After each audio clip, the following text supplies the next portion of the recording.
வந்தே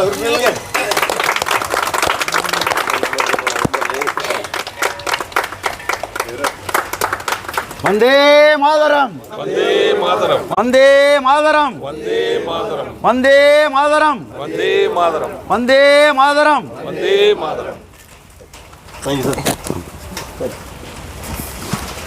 அனைவருக்கும் காலை வணக்கத்தை தெரிவித்துக் கொள்கிறேன்.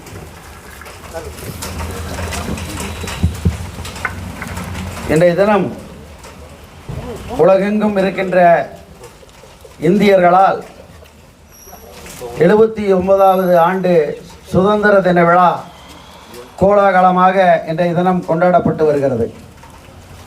சுதந்திர போராட்ட வரலாறிலே 2 வகையாக நாம் அதை பிரிக்கலாம்.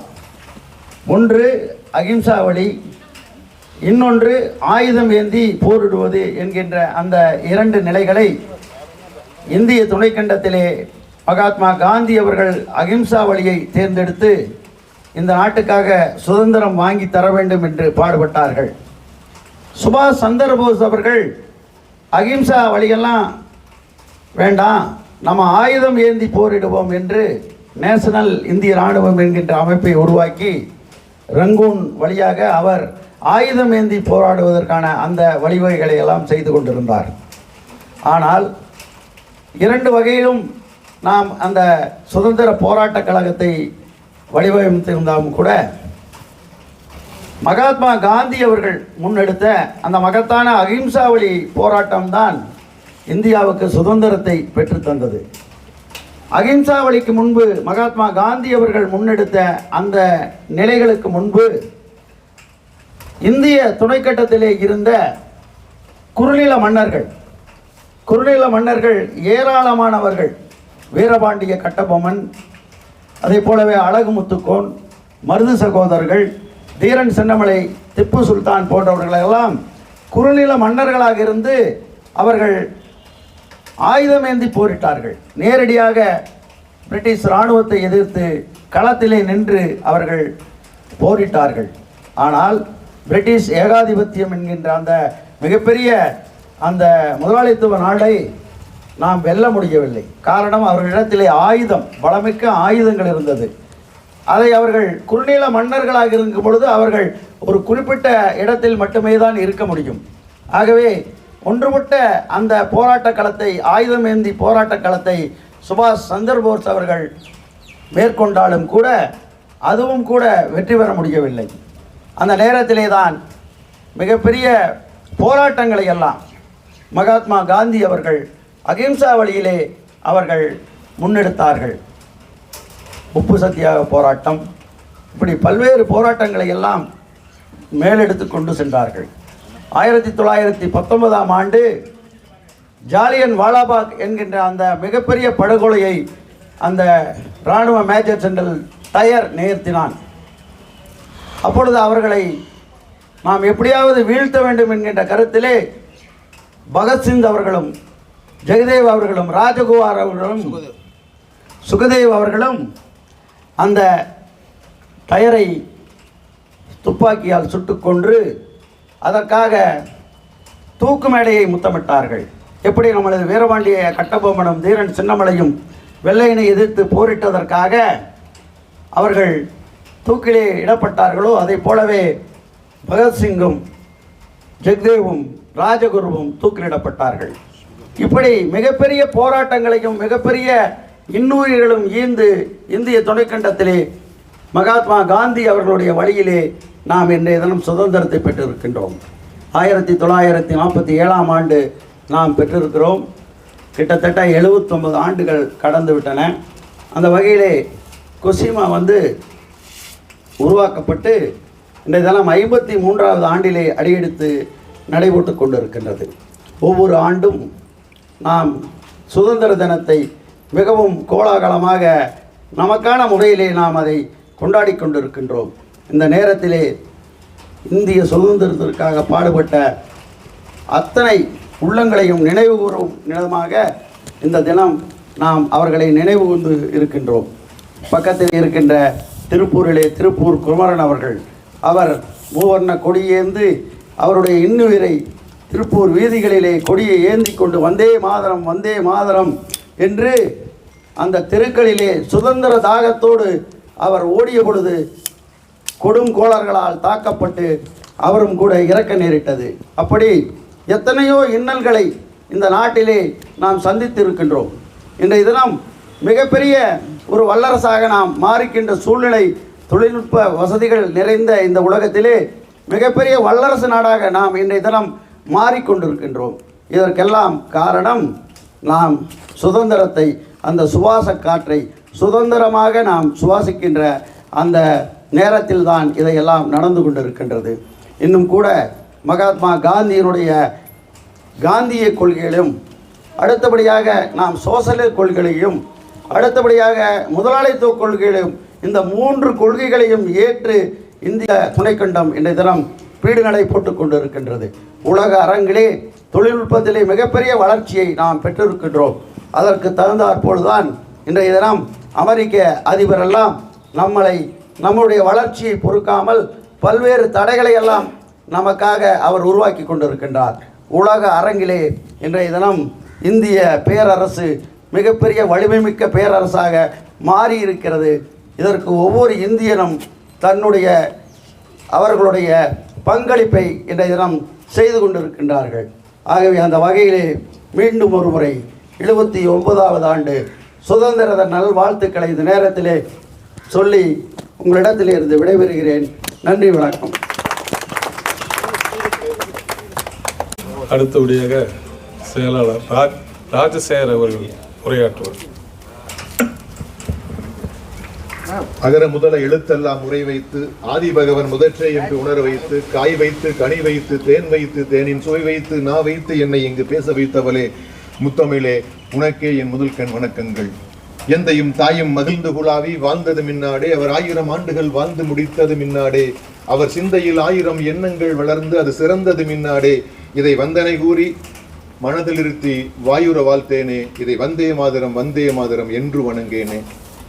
அற்புதமான ஒரு உணர்ச்சி பெருக்குமிக்க ஒரு விழாவிலே கொடியை ஏற்றி ஒரு சிறப்புரை ஆற்றிவிட்டு அமர்ந்திருக்கிற கொசிமாவுடைய தலைவர் நடராஜன் அவர்களுக்கும் மற்றும் இந்த கொசிமாவை இதுநாள் வரை அலங்கரித்துக் கொண்டிருக்கிற முன்னாள் தலைவர் ஒருவரான சுருளி அண்ணா அவர்களுக்கும் லோகநாதன் அவர்களுக்கும் மற்றும் இந்நாள் பொறுப்பாளர்களுக்கும் உங்கள் அத்தனை பேருக்கும் எனது முதல் கண் வணக்கத்தினும் இந்தியாவினுடைய 79வது சுதந்திர நல்வாழ்த்துக்களையும் தெரிவிப்பதிலே பெருமகிழ்ச்சி அடைகிறேன்.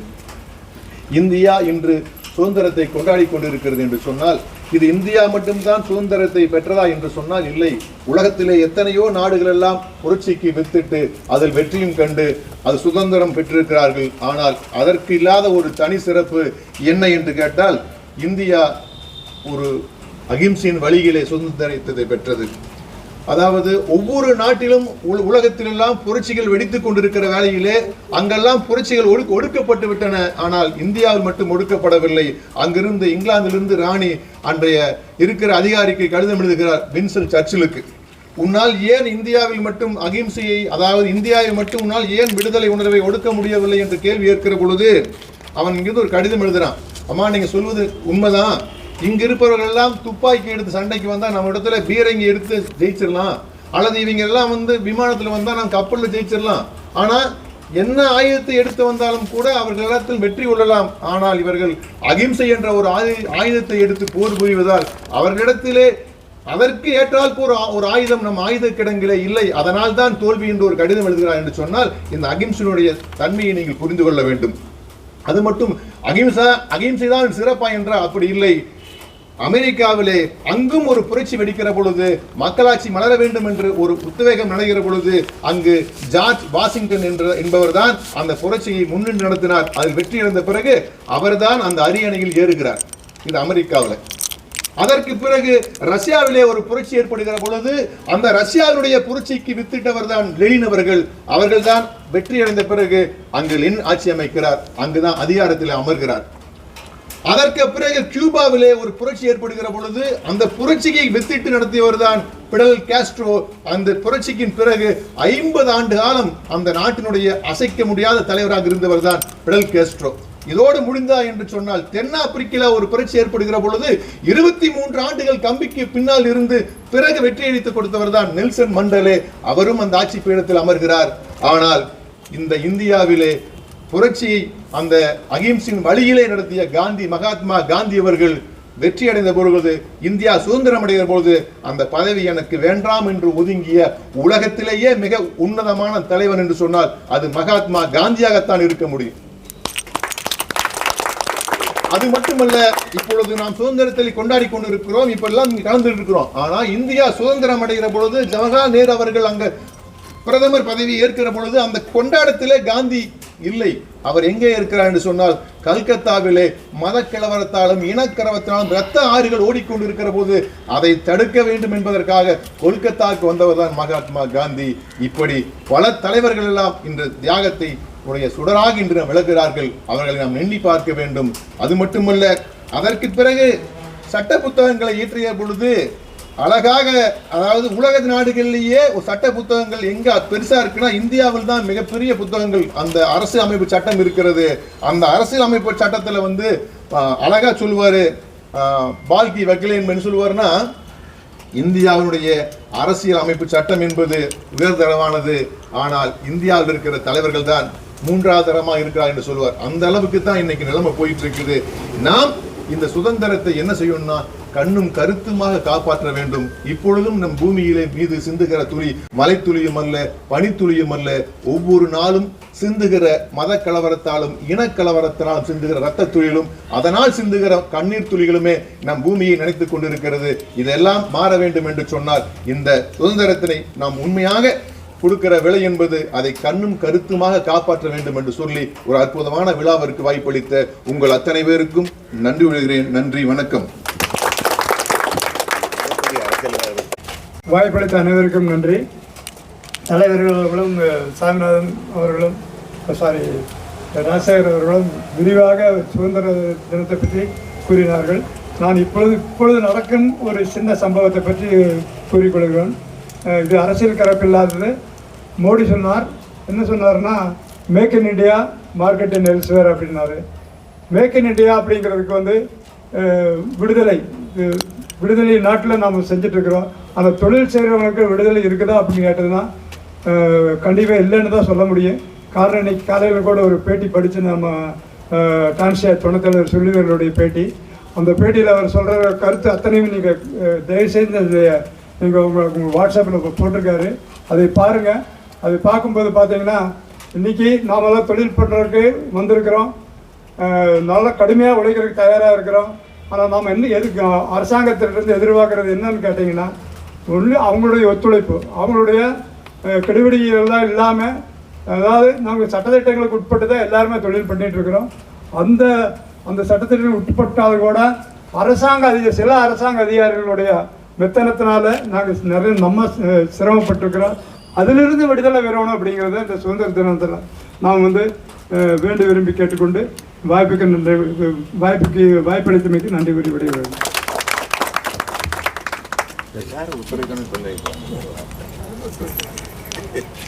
அருமையான ஒரு விழாவிற்கு கொடியேற்றி விட்டு ஒவ்வொரு இதுபோல் குடியரசு தின விழாவாகட்டும் சுதந்திர தின விழாவாகட்டும் கொசிமா மிக பொறுப்புடன் தொழில் செய்வது மட்டும் நமது பொறுப்பல்ல, இதுபோல நமது முன்னோர்களை நினைத்து இந்த தேசத்தை மதிக்க வேண்டும் என்ற நோக்கத்திற்காக இதுபோல விழா எடுத்து கொண்டிருக்கிறார்கள்.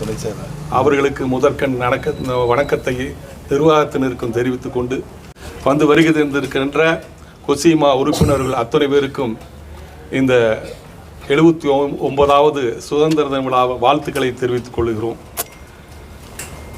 நம்ம சரித்திரம் உலகளாவில் எல்லாத்துக்குமே தெரியும். அகிம்சை வழியில் இதுபோல் பல தலைவர்கள் ரத்தம் சிந்தி தன்னுடைய உயிரை துச்சமென மதித்து இந்த மாபெரும் சுதந்திரத்தை, பேச்சுரிமையை, எழுத்துரிமையை நமக்கு பெற்று தந்திருக்கிறார்கள். இன்று நாம் முதல்வராகட்டும், பிரதமராகட்டும், எந்த அமைச்சராகட்டும், நாம் நெஞ்சிலே துணிவிருந்தால் அவர்களை நாம் சாட முடியும், அவர்களது குறைகளை நாம் சொல்ல முடியும். ஆனால் அப்பெல்லாம் அப்படி கிடையாது. இப்போல்லாம் நாம் ராஜா எப்படி வாழ்ந்தாரோ அது மாதிரி நம்ம ஒவ்வொருத்தரும் வாழ்கிற அளவுக்கு இங்கே வசதி இருக்கிறோம். வாட்ஸ்அப், ஃபேஸ்புக்லேயே ஆகட்டும், வீடியோ ஆகட்டும், அந்த அளவுக்கு பண்ணியிருக்கோம். ஆனால் இந்த எந்த வசதியும் இல்லாத போது இந்த தேச விடுதலைக்காக போராடி இருக்காங்க பல தலைவர்கள், போராடி இருக்காங்க. நம்ம தமிழ்நாட்டிலையும் சரி, நம்ம இந்திய தேசத்திலையும் சரி, ஒவ்வொருத்தரும் நிறையா பேர்களை சொன்னாங்க. நான் இன்னைக்கு எடுத்துட்டது இருவர். நம்ம உங்களுக்கு எல்லாத்துக்குமே தெரியும், வ.உ. சிதம்பரனார், செக்கிழுத்த செம்மல், கப்பலோட்டிய தமிழன் என்று பெருமையாக சொல்கிறவங்க. அவர் எங்கே பிறந்திருக்கான்னா கோவில்பட்டியில். அது சின்ன தாலுக்கா தான். அந்த தாலுக்காலேயே 3 தலை சிறந்த ஒரு தலைவர்களை, இந்த தேசத்தின் மீது பற்று வச்சிருக்கிறவங்கள அந்த கோவில்பட்டி தாலுக்காவில் 10 கிலோமீட்டரில் தோன்றியிருக்காங்க. ஒன்று நம்ம செந்தமிழ் நாடு என்றும் போதினிலே இன்ப தேன் வந்து பாயுது காதினிலே என்று சொன்ன பாரதி பிறந்த மண் எட்டயபுரத்தில். அதுக்கு பக்கத்தில் நம்ம பாஞ்சாலங்குறிச்சினாலே நம்ம வீரபாண்டி கட்டமாக மீசை முறுக்கிட்டு வந்து நின்றுவார். முதல்ல தமிழ்நாட்டில் ஒரு விடுதலைக்காக குரல் கொடுத்த ஒரு மாபெரும் மன்னன் தன்னுடைய உயிரை துச்சமென மதித்து அந்த மரத்தில் தூக்கில் தொங்க விட்டாங்க வெள்ளையன். அவர் பிறந்த ஊர் பாஞ்சாலங்குறிச்சி பக்கத்தில். அடுத்தது பக்கத்தில் ஒட்டப்படாருங்கிற ஒரு ஊர், அதில் பிறந்தவர் தான் வ.உ. சிதம்பரனார். அவர் பரம்பரையே பார்த்தீங்கன்னா அவங்க தாத்தா வழக்கறிஞர், அவங்க அப்பா வழக்கறிஞர், அவங்க பெரியப்பா வழக்கறிஞர், இவரும் வழக்கறிஞராக படிச்சிருக்கார். அப்படி வழக்கறிஞராக படித்து சம்பாதிக்கணும்னு நினச்சா அவர் என்னமோ பண்ணியிருக்கலாம்.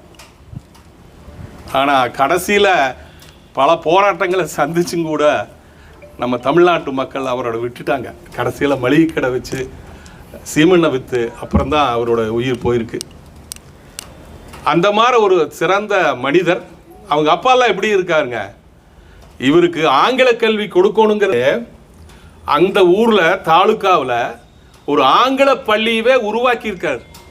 அந்த அளவுக்கு பணபலத்தில் நல்ல ஒரு கௌரவமான குடும்பத்தில் பிறந்தவர் தான் வ.உ. சிதம்பரனார். திலகர் அப்போது காந்தியடிகளுக்கு முன்னாடி இந்த இந்திய தேசத்தில் ஒரு காங்கிரஸுக்கு அமைப்பு உருவாக்கி, அப்போ மாகாணங்களாக இருந்தது, ஒவ்வொரு மாகாணங்களாக இருந்தது. சென்னை மாகாணம்னா கேரளாவில் கொஞ்சம், கர்நாடகாவில் கொஞ்சம், ஆந்திராவில் கொஞ்சம், தமிழ்நாடு முழுவதும் இதெல்லாம் சேர்ந்து ஒரு மாகாணம். அதுக்கு அந்த காங்கிரஸில் இவர் ஒரு செயலாளராக இருந்து நம்ம வ.உ. சிதம்பரனார் நிறையா சொற்பொழிவுகள் நடத்தி மிகச்சிறப்பாக செயல் செய்கிறதுக்கு தொடங்கினார். அவருடைய திறமையான பேச்சையும் எல்லாம் கேட்டு தான் சுப்பிரமணிய சிவா கேரளாவிலிருந்து அவர் அந்த பார்டரில் இருந்து அங்கே வந்தார். சுப்பிரமணிய சிவா அவங்க 2 பேருமே ஒரு தேசபக்தியோட மிகச்சிறந்த ஒரு நண்பர்களாக அவங்க வாழ்ந்து மடிஞ்சிருக்கிறாங்க. 2 பேருமே ஏழ்மையோட விளிம்பில் தொட்டு மடிஞ்சிருக்கிறாங்க. ஒருபடி கீழே போய் சுப்பிரமணிய சிவா குஷ்டரோகியா தன்னுடைய வாழ்நாள் கடைசியில் முடித்தார். ஆனால் முதல்ல அவர் எப்படி இருந்தார்னா, ஒரு சிலம்பாட்ட வீரனா, ஒரு மல்யுத்த வீரனா, தன்னுடைய தேகம் பாதிக்கக்கூடாதுங்கிறதுக்காக போகத்தை, தன் மனைவிடம் இருக்கிற போகத்தை துறந்து தேகத்தை காப்பாற்றியவர் தான் சுப்பிரமணிய சிவா. ஆனால் அவருடைய நிலை எப்படி பின்னாடி வந்ததுங்க, இந்த தேசத்துக்காக தன் உயிரை விடுநிலைக்கு தள்ளப்பட்டார். எப்படி அவருக்கு குஷ்டம் வந்தது? அவரை கைது பண்ணி அவரை 10 வருஷம் ஜெயிலில் போட்டாங்க சென்னையில். அந்த ஜெயிலில் ஆட்டு ரோமத்தை, ஆட்டு தோலை சுண்ணாம்பில் கொண்டு போய் முக்கி அதை பதப்படுத்தி வெளியே போடுற வேலையை அவர் கைதியாக இருந்து செஞ்சார். அப்படி செய்கிற போது தான் அவருக்கு குஷ்டம் வந்தது. இதை விட எங்களுக்கு 2 பேர்த்துக்கும் சிம்ம சொப்பனமாக இருந்தாங்க. வெள்ளையனுக்கு இவங்க 2 பேரோட பேச்சும் திறமையும் அப்படியே பேசுனா, அதாவது சிவம் பேசுனா சவமே எழுந்திருச்சு நின்றுன்னு சொல்லி மாப்போசி அவர்கள் எழுதினார். அந்த அளவுக்கு ஒரு உத்வேகமாக மக்களை திரட்டுறதுலையும் சரி, தேசப்பற்று ஊற்றத்துலையும் சரி, இவங்க 2 பேரும் மிகச்சிறப்பாக செயல்பட்டாங்க. அப்போவே சுதேசி கப்பல் இயக்கத்தை நம்ம வ.உ.சி ஆரம்பித்தார். படித்தவராச்சா என்ன பண்ணலாம், முதல்ல நம்ம கப்பல் விடணும், அதுக்கு என்ன பண்ணலாம், ஒரு கம்பெனியை உருவாக்குனார். அதில் ஒரு ஃபர்ஸ்ட் ஷேர் வந்து 25,000 ரூபா ஷேர், 10 லட்ச ரூபா திரட்டினார். எல்லா ஊர்களுக்கும் போனார். போய் அந்த 10 லட்சத்தை திரட்டி இங்கிருந்து பம்பாய் போய் போகிற போதே சொல்லிட்டு போயிட்டார், நான் போயிட்டு கப்பலோடு தான் திரும்பி வருவேன், இல்லைன்னா வரமாட்டேன்ட்டு அவ்வளோ உறுதியாக பணத்தை எடுத்துகிட்டு போய் வந்தாருங்க. அது எந்த சூழ்நிலை பாருங்கள், நான் சிந்திச்சு பாருங்கள். இந்த சமயத்தில் அது நினைக்கணும். அவருடைய பையன் நோய்வாய்ப்பட்டு இறந்துட்டாருங்க. மருமக கர்ப்பமாக இருக்கிறான். நீங்கள் புறப்பட்டு வந்துடுங்க இந்த மாதிரி சூழ்நிலைன்னு இவங்க சொல்கிறாங்க, இல்லை கடிதம் போடுறாங்க, தந்தி எடுக்கிறாங்க. நான் வந்தால் கப்பலோடு தான் வருவேன்னாரு. அதே மாதிரி கப்பலோடு வந்து சுதேசி கப்பலை தொடர்ந்து பயணித்தார். அந்தளவுக்கு ஒரு தேசத்தையும் அவர் கொண்ட கொள்கையையும் மிக சிறப்பாக பின்பற்றி வந்தார். சரி, இது கடைசி சூழ்நிலைக்கு போகலாம். எப்படி அவருக்கு தண்டனை கொடுத்தாங்க இந்த வெள்ளையன்? இவங்களுடைய பேச்சு திறமையை அடக்கணும்னா இவங்க 2 பேர்த்தையுமே கைதி பண்ணணும். அப்போ தான் இவங்க வந்து நம்மளுக்கு எகெயின்ஸ்டாக இருக்க மாட்டாங்க. இவர் நாட் ஓன்லி இவர் ஒரு தேசப்பற்று மிக்கவர் மட்டுமல்ல, முதல்ல சென்னையில் கோரல் மில்லு ஒரு மில்லு இருக்குது. அங்கே தொழிலாளர்கள்லாம் நிறைய பேர் வேலை செஞ்சாங்க. அது ஆங்கிலேயனோட கம்பெனியோட மில்லு. அதில் நிறையா ப்ரொடக்ஷன் ஆகி போகுது. எப்படின்னா 12 மணி நேரம் ஒரு ஆள் வேலை செய்யணும், 8 மணி நேரம் கிடையாது, உணவு வேலையும் கூட கிடையாது. ஏதாவது பேசுனா பெரம்பல் அடிப்பாங்க. அந்த மாதிரி இருந்த சூழ்நிலையில் வ.உ. சிதம்பரனார் அவர் வழக்கறிஞராக இருக்கிறதுனால அவங்களுக்கு போய் அந்த மக்கள்கிட்டலாம் அந்த தொழிலாளர்கிட்டலாம் பேசி நாம் இதை வந்து கையில் எடுத்து நம்ம ஒற்றுமையாக இருந்து நாம் நம்ம உரிமையை மீட்கலாம், நீங்கள்லாம் ஒத்துழைப்பு கொடுங்கன்னு அவங்கள பேசி அவர் ஒத்துழைப்பு கொடுத்து 6 நாள் ஸ்ட்ரைக் பண்ண வச்சாங்க. ஏன்னா அந்த மில் ஸ்ட்ரைக் ஆச்சுன்னா இங்கிலாந்தில் இருக்கிற மில்லுகளுக்கு இங்கிருந்து போகிற ப்ராடக்ட்டு இல்லைன்னா அங்கேயும் நிறுத்த வேண்டிய சூழ்நிலை வரும்.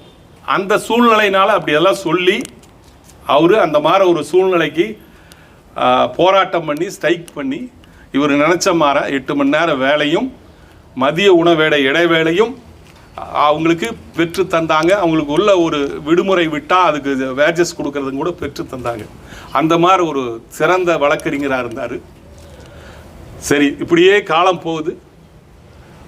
அவருக்கு எப்படி அந்த சிதம்பரனாருக்கும் நம்ம சுப்பிரமணிய சிவாக்கும் எவ்வளவு தூரம் அவங்க தண்டனை கொடுத்தாங்கன்னு பார்க்கலாங்க. அதோட முடியுது. 2 ஜென்ம தண்டனை கொடுத்துருக்காங்க. இவரை வந்து இங்கிருந்து நம்ம கொண்டு போய் சிறையில் வச்சா தான் நம்ம மறுபடியும் இங்கே தொழில் பண்ண முடியும் நம்ம முடிவு பண்ணி. என்ன காரணம் சொன்னாங்கன்னா, இவர் பேசின பேச்சு, அதாவது நீங்கள் 30 கோடி மக்கள் இருக்கிறீங்க, அந்த 30 கோடி மக்களும் துப்பாக்கி எடுத்து சண்டை போட வேண்டாம், குண்டு போட்டு சண்டை போட வேண்டாம், கத்தி எடுத்து சண்டை போட வேண்டாம், நீங்கள் 30 கோடி மக்களும் ஒன்று சேர்ந்து மூச்சு விட்டீங்கன்னா அந்த வெள்ளைக்கொக்கு பறந்துட்டு இங்கிலாந்து போயிருன்னு பேசியிருக்காரு. இந்த பேச்சை வந்து தவறு, இது ராஜ துஷ்பிரயோகம்ட்டு 20 ஆண்டு அவருக்கு ஜென்ம தண்டனை கொடுக்குறாங்க. 20 ஆண்டு. இன்னொரு தண்டனை பார்த்தீங்கன்னா இதை விட மோசம். அவருடைய நண்பர் சுப்பிரமணிய சிவாத்தை கூட வச்சுட்டு பேசுகிறாரு பாருங்க. அதனால அவர் கூட வச்சுட்டு இந்த மாதிரி செயல் செஞ்சதுனால அதுக்கு ஒரு 20 ஆண்டுகள், மொத்தம் 40 ஆண்டுகள் தண்டிக்கப்படுகிறார் வ.உ. சிதம்பரம். நல்லா அப்பீல் போகிறாங்க. அது போய் 20 ஆண்டுகளாக மாறிச்சு. அப்புறம் 10 ஆண்டுகள் மாறிச்சு. 4.5 வருஷம், 2.5 வருஷம் நம்ம கோவை சிறையிலும் 2 வருஷம் கண்ணனூர் சிறையிலும் சிதம்பரனார் இருக்காரு. அதில் 2.5 வருஷம் கோவை சிறையிலனா இந்த செக்கிழுக்கிறது அவரெல்லாம் ராஜபோகமாக இருந்தவர். மில்லுக்கு வர்றத அந்த கயிறு திரிக்கிறத, சணல் கயிறு திரிக்கிறத, அந்த வீலை சுற்றுறது, இதெல்லாம் ரொம்ப கஷ்டப்பட்டு கூட இருந்த கைதிகள்லாம் ஐயா நீங்கள் பண்ண வேண்டாம், நாங்கள் பண்ணுறோம் உங்களுக்கு அப்படின்னு சொல்லியெல்லாம் பண்ணாங்க. அப்படியெல்லாம் பண்ணி 1914 அவர் ரிலீஸ் ஆகிறாரு. 1936 அவர் இறந்து போகிறார். ஆனால் அவர் வெளியே வர்றபோது ரொம்ப தமிழ்நாட்டில் ஊர் கூடி அத்தனை பேரும் கூப்பிட்டு நம்மளை பாராட்டுவாங்கன்னு நினச்சி ஆங்கிலேயனை பயந்துட்டு பல சிஐடிகளை வச்சு யார் யார் எங்கெங்கே சந்திக்கிறான், எத்தனை பேர் வர்றான், என்னன்னு பார்க்கலாங்கிற போது, ஆனால் நம்ம ஆளுக்கு என்ன பண்ணாங்க, மொத்தமே 5 பேர், அவங்க குடும்பத்திலேருந்து 4 பேர் சுப்பிரமணிய சிவா குஷ்டரோகியாக போய் நிற்கிறார். எவ்வளவு வேதனையாக இருக்கும் பாருங்கள். அவ்வளவு வேதனையெல்லாம் அவங்க சந்திச்சிருக்கிறாங்க. அப்புறம் இது மாதிரி ஒன்றும் முடியல, வழக்கறிஞராக அவர் வாதாட முடியாதுங்கிறத லைசன்ஸ் எல்லாம் கேன்சல் பண்ணி அதனால தான் மளிகை கடை வச்சு அதுக்கப்புறம் சீமெண்ணை விற்று அப்புறம் இறுதிக்கு நாளை கழிச்சாங்க. சுப்பிரமணிய சிவாவும் அப்படி தான் ரொம்ப சிரமப்பட்டார். இந்த மாதிரி குஷ்டரோகியாக வந்ததுக்கப்புறம் மிக சிரமப்பட்டார். இந்த மாதிரிலாம் ஒரு சரித்திரத்தை நம்ம தெரிஞ்சாதான் நம்ம நாட்டில் நம்ம வரக்கூடிய சந்ததியரும் சரி, இப்போ இருக்கிறவங்களும் சரி, இந்த தியாகம் சும்மா கிடைக்கல, இந்த மாதிரி ஒரு தியாக நெஞ்சங்கள் நம்மளுக்கு பெற்று தந்தாங்க அப்படிங்கிறத இந்த மாதிரி ஒரு நாளில் நினைக்கணும். அடுத்த தலைமுறைக்கு எடுத்துகிட்டு போகணுங்கிறதுக்கு தான் இந்த மாதிரி விழாவை ஏற்பாடு பண்ணியிருக்காங்க. அதையே நம்ம பெருமைப்படுறோம். கொசிமாவில் இந்த மாதிரி ஒவ்வொரு நிகழ்வும், இந்த மாதிரி குடியரசு தின விழாவும் சுதந்திர தின விழாவும் மிக சிறப்பாக கொண்டாடுறீங்க. அவர் சொன்ன மாதிரி அதிகாரிகளும் அரசும் சரி, நம்ம லோகதன முன்னாள் தலைவர் சொன்ன மாதிரி தொழிலாளர்கள், தொழில் செய்பவர்களுக்கு கண்டிப்பாக அரசாங்கம் அவங்களுடைய குறை என்னன்னு கேட்டு அதுக்கு உண்டான செயல் செய்யணும். ஏன்னா உங்களை நம்பி தான் நாங்கள்லாம் எங்களுடைய தொழிலை நாங்கள் பண்ணிகிட்டு இருக்கோம். எங்களுடைய பிரச்சனைகளை நீங்கள் கையில் எடுத்து எங்களுக்கு என்ன தேவையோ அதை நீங்கள் செஞ்சு கொடுக்கணும். தலைவர் டைம் ஆயிடுச்சுன்னு சொல்லிட்டாரு. அதனால் இதோட என்னுடைய உரையை முடிக்கிறேன். வாய்ப்புக்கு நன்றி கூறி விடைபெறுகிறேன். நன்றி, வணக்கம். சாமிநாதன் அவர்கள் சொன்னது போல் அவர் பல விஷயங்களை எல்லாம் மட்டும் சொல்லியிருக்காரு, கருத்துக்களும் சொல்லியிருக்காரு. சொல்லி சார் அனுப்பிச்சது நான் வாட்ஸ்அப் பார்க்கல. அதாவது நீங்கள் சொன்னது கரெக்டு தான். அகிம்சா வழியில் நம்ம போரிட்டோம். நான் அதான் ஃபஸ்ட்லேயே சொன்ன மாதிரி காந்திய வழியும் அதையும் விட்டுட்டோம். சோசலிசத்துக்கு போனோம், அதையும் விட்டுட்டோம். முதலாளித்துவத்துக்கு போனோம், அதுலேயும் பாதி தான் நின்றுருக்குறோம். அதனால் அந்த காந்தியம் அப்படிங்கிறத ஒரு மகத்தான அந்த கொள்கை, அந்த கொள்கையை மட்டும் நம்ம பின்பற்றி இருந்தோம்னா இன்றைக்கி இந்தியா எங்கேயோ போயிருக்கும். அவர் சுதேசி, நம்மளே உற்பத்தி பண்ணி நம்மளே உடுத்திக்கணுங்கிறது, அது இன்றைக்கி ஒர்க் அவுட் ஆகிட்டுருக்கு. நம்மளே நம்மளுடைய உற்பத்தி பொருளை பண்ணிக்கணுங்கிறது. அதே மாதிரி மதுவிலக்கு, பூரண மதுவிலக்குங்கிறது அவர் மிகப்பெரிய ஒரு இதாக வச்சுட்டு இருந்தார். பல நிகழ்ச்சிகளுக்கு அதான் காரணமாக இருக்குது. ஆகவே இவையெல்லாம் நாம் சொன்ன மாதிரி அதிகாரிகள், இந்த தினம் அதிகாரிகளிடத்தில் வெள்ளையன்கிட்ட எப்படி அதிகாரம் இருந்துச்சோ அந்த மாதிரி அதிகாரிகளிடத்தில் இருக்குது அதிகாரங்கள் பூராமே. ஆகவே இதை எதிர்த்து போராடுவதற்கு இன்னொரு இரண்டாவது சுதந்திர போராட்டம் வரும் என்கின்ற ஒரு நிலை தான் இப்போ போயிட்டுருக்கு. இந்திய சுதந்திர விதையை ஊட்டினார்கள். நடராஜன் சொன்ன மாதிரி வருங்காலத்தில் மறுபடியும் இரண்டாவது விடுதலை போர் அதற்குண்டான ஆயத்தம் ஆகி கொண்டிருக்கிறது. நாட்டில் நடக்கும் அக்கிரமங்களுக்கெல்லாம் முடிவு கட்ட இந்திய சுதந்திர தின நல்லாளில் சமன்வயப்போம். பாபா அருமையாக பாடிச்சு தேசப்பற்று பாட்டு. அனைவரும் கொசிமா உறுப்பினர்கள் மற்றும் தலைவர்கள் அனைவரும் இந்த விழாவில் கலந்து கொண்டதற்கு கொசிமா அமைப்பின் சார்பாக நன்றியை தெரிவித்துக் கொள்கிறோம். சின்ன பதம் வைத்து கண்ணாணி வா வா வா, மணிவண்ணாணி வா வா வா, வண்ண வண்ண உடை உடுத்தி கண்ணாணி வா வா வா, மணிவண்ணாணி வா வா வா, மல்லிகை முல்லை மலராலே அர்ச்சனை செய்வோம் நீ வா வா, மாதவனே ஆதவனே கேசவனே நீ வா வா வா, திரௌபதி மானம் காத்தவனே தீர சரண்யா நீ வா வா, காலமெல்லாம் உன்னருளை வேண்டிக்கிறோம் நீ வா வா வா, கண்ணில் தெரியும் காட்சியெல்லாம் கமல கண்ணா உன்னுருவம், கண்ணழகா மணிவண்ணா கண்ணா நீ வா வா வா, மணிவண்ணா நீ வா வா வா. பாப்பா சிம்பாலிக்கா அழகிய சுற்றுச்சூழல் நிறைந்த ரத்னம் கல்லூரி அருகில் மேம்பாலமடியில் மீனாட்சி கல்லூரி எதிர்ப்புறம் மலை சூழ்ந்த தீபம் நகர் பை ரத்தினம் மாநகராட்சி எல்லைக்குட்பட்டு டிடிசிபி அப்ரூவலுடன் தயாராக இருக்கிறது. வீடு கட்ட தகுதியான இடம். அனைத்து சைட்டுகளும் வடக்கு பார்த்த சைட்டுகள். தெருவிளக்குகள், சாக்கடை வசதி. ஒரு ரோட்டிலே சென்று மற்ற ரோட்டிலே வெளிவந்து விடலாம். அங்கிருந்து 1/2 கிலோமீட்டரிலே பொள்ளாச்சி ரோட்டை சந்தித்து விடலாம். சகல வசதியுடன் கூடிய சைட் விற்பனைக்கு தயாராக இருக்கிறது. காற்றோட்டமான இடத்திலே, அமைதியான இடத்திலே, மரங்களுக்கு இடையிலே புதிதாக காத்து கொண்டிருக்கிறது உங்களுக்காக. இதுபோல் இடம் கிடைப்பது மிக அரிது. தேவைக்கு முன்பணம் செலுத்தி புக் பண்ணுங்கள். தீபம் நகர் பை ரத்தினம். தொடர்புக்கு 9894787369. வீடு கட்ட தேவையான லோன் 90% வாங்கித்தர தயாராக இருக்கிறோம். உடனே தொடர்பு கொள்ளுங்கள். உங்கள் வீடு உங்கள் கையில். தீபம் நகர் பை ரத்தினம்.